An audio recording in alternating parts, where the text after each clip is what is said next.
শোন রে মানুষ, আমি সিল বাটারে। আসল মশলা আমার ওপরেই পেশা হতো। আজ মিক্সার চালিয়ে বলিস একই স্বাদ।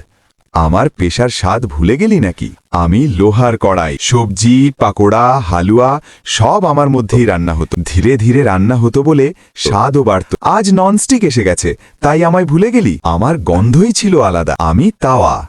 রুটি আর পরোটা আমার ওপরেই সেঁকা হতো। আগুনের তাপে রুটি ফুলে উঠত। আজ তাড়াহুড়ো করে গ্যাসে বানাচ্ছিস। আমার মতো স্বাদ কোথায় পাবি? আমি লটা, পানির পাত্র। রান্নাঘরে জল দেবার আসল সঙ্গী ছিলাম। মাটির ঘরে আমারই ঝনঝন শব্দ ছিল। আজ প্লাস্টিকের বোতল এসে গেছে। আমার ঠান্ডা জল ভুলে গেলি নাকি? আমি মাটির হাঁড়ি। ডাল ভাত আমার কোলে রান্না হতো। ধীরে ধীরে রান্না হতো, কিন্তু স্বাদ ছিল অসাধারণ। আজ কুকারে সব তাড়াতাড়ি বানিয়ে ফেলিস। আমি মাটির চুলা। আমার আগুনেই রুটি আর ডাল রান্না হতো। ধোঁয়ার সঙ্গে খাবারের গন্ধও আসত।